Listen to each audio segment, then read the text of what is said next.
Aswaraopeta municipality election నేపథ్యంలో బూర్గంపాడ్ అశ్వరావుపేట మాజీ MLA Telangana రాష్ట్ర మాజీ తొలి ట్రైకార్ చైర్మన్ తాటి వెంకటేశ్వర్లు మాట్లాడుతూ అశ్వరావుపేటలో కొంతమంది నాయకులు ఏ పార్టీ అధికారంలో ఉంటే ఆ పార్టీతో కలిసి నడవడం గమనార్హం.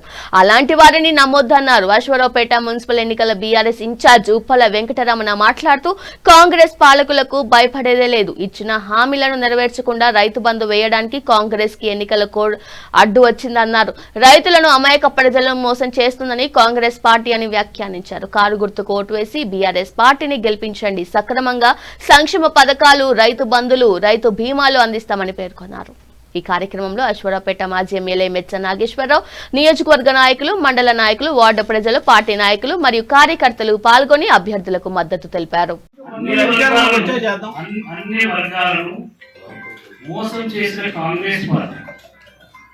రైతులను దగా చేసింది.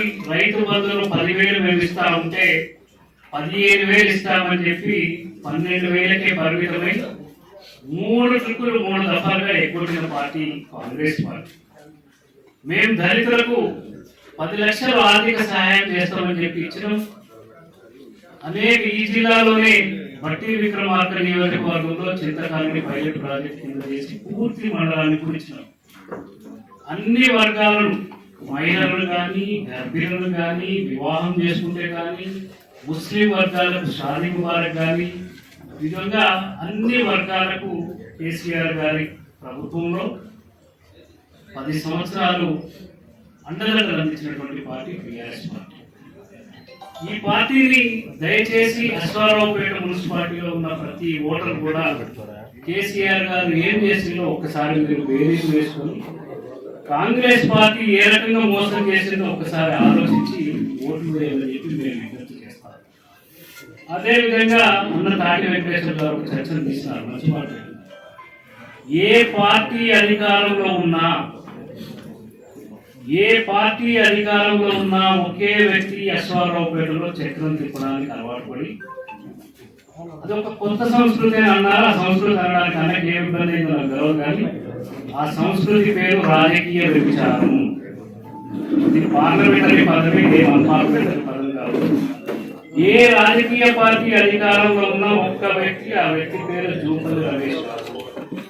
జూపల్లి రమేష్ గారు రాజకీయ పార్టీలలో అధికారాన్ని అడ్డం పెట్టుకుని, పోలీస్ స్టేషన్లను, ఎంఆర్ఓ ఆఫీసులను అడ్డం పెట్టుకుని దౌర్జన్యాలు, ఆగడాలు చేస్తూ, నిరంతరం ఒత్తిడికి గురి చేస్తూ, నిర్బంధానికి గురి చేస్తూ, ప్రజా అభిప్రాయాన్ని బయటికి రావాలంటే భయపడే స్థితిని కల్పిస్తా ఉన్నాడు ఈ జూపల్లి రమేష్. పాత్రికేయ మిత్రుల సాక్షిగా అశ్వారావుపేట నియోజకవర్గంలోని ప్రతి ఓటర్కు నేను చెప్పదలుచుకున్నా, ఈ రోజు అశ్వారావుపేటలో జరుగుతున్నది జూపల్లి రమేష్ గారి ఆగడాలకు ఒక సైడ్ ఉంటే, అశ్వారావుపేట ప్రజల ఓటర్ల ఆత్మగౌరవం ఇంకోసారి. జూపల్లి రమేష్ గారి అహంకారానికి అశ్వారావుపేట ప్రజల ఆత్మాభిమానానికి జరుగుతున్న ఈ పోరాటంలో అశ్వారావుపేట ప్రజల ఆత్మగౌరవమే గెలవాలని చెప్పి విజ్ఞప్తి చేస్తాను. అదేవిధంగా అశ్వారావుపేట మున్సిపాలిటీలో ఇంకొక అభిప్రాయం కూడా ఉన్నది ఏమిటంటే, సార్ ఆయన కోసం మనం భారీగా పోరాటం చేస్తే మళ్ళా మన అధికారంలోకి వస్తే వస్తలేము. ఈ విషయం కూడా ఈ రోజు నేను ఉదయం హరీశ్వరతో మాట్లాడినా అధికారికంగా ప్రకటించమని చెప్పింది కాబట్టి ప్రకటిస్తున్నాను. ఏ రోజు మేము అధికారంలోకి వచ్చినా తలుపు ముందు కూడా రానియం జూపల్లి రమేష్ గారు మిమ్మల్ని. రేపు మా పార్టీ అధికారంలోకి వచ్చినాక మా సమీపంలో కూడా నువ్వు సంచరించలేవని చెప్పి ఈ సందర్భంగా చెప్తాము. అదేవిధంగా జూపల్లి రమేష్ గారు ప్రతి వార్డులో క్లోజ్ మానిటరింగ్ చేస్తూ మాకు మద్దతుగా వస్తున్న వర్గాలను ఉదయం నుంచి సాయంత్రం రాగానే, సాయంత్రం 7:30 ఇంటికి పోగానే వాళ్ళకు బెదిరింపులకు గురి చేస్తా ఉన్నారు. ఖబర్దార్, కాంగ్రెస్ పార్టీ గూండాలాగా ఈ బెదిరింపులకు భయపడే పార్టీ బీఆర్ఎస్ పార్టీ, కేసీఆర్ నాయకత్వం కాదు. నిన్ను కాదు కదా, నీ అటువంటి జేజమ్మను కూడా అడుక్కు తొక్కి మరీ టీఆర్ఎస్ పార్టీ అధికారంలోకి వస్తుంది.